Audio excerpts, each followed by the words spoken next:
So it's time for us to go ahead and talk about some of the features within the iPhone 14 that we actually do not have on any of our older iPhones. So these are some of the key takeaways and some of the cool features that you should be able to look forward to for the iPhone 14. Not everything is bad with these iPhones. And the first thing, which is the most obvious, is the dynamic island. So for the Pro models, we actually have the ability of utilizing that newer hole punch display rather than a notch, and it's actually really cool. It's intuitive. I hope it's, being taken advantage of a lot of different applications, but it essentially allows you to utilize that specific notch as pop-ups, and you're able to go ahead and interact with it. And, I've seen so many of the other videos on it. It's so cool. And that is something the iPhone 14s have that our older iPhones won't really be able to have the, capability of. Now, another really cool thing is crash detection. So I feel like this may end up being ported over for some other iPhones down the road, but as of now, the iPhone 14 support the ability that if it detects that you're in a crash, or I even think if you've fallen or something and you don't have an Apple Watch, it can detect that you're in a crash.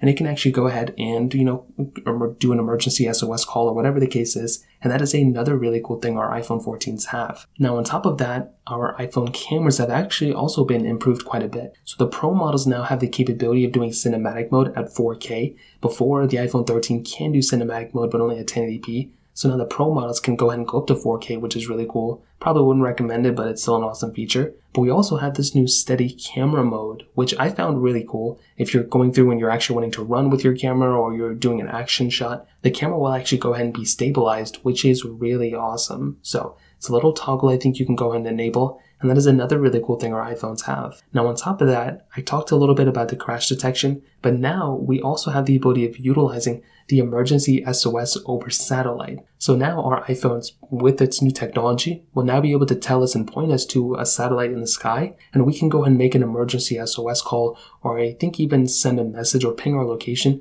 through a satellite rather than using cell towers. So this should make it a little bit easier for us to go ahead, and if you're in an emergency situation, you can contact, your people around you, whatever, over SOS, and that is another awesome thing, and I'm actually really happy Apple ended up bringing that in. Now, our iPhones also have a brighter display now than before. So before, if you wanted an iPhone with, bright display, the Pros were some of the best ones, but now we can go up to 2000 nits of brightness on our iPhones, which is another really cool thing. Now, Apple also kind of stated that our iPhone 14 Plus has the best battery life of any iPhone. So if you want the best iPhone battery life of all time, then the 14 Plus is probably the better way to go. But that's also another cool thing that kind of throw in here too. So in terms of that, that's pretty much everything we got going on, for the iPhone 14s. If you have any other thoughts or questions, let me know in the comment section below. Hit the like button, that would mean so much, but definitely hit that subscribe button. More importantly than everything else, I love every single one of you guys. Hopefully I'll catch you guys in the next video. Peace out till then.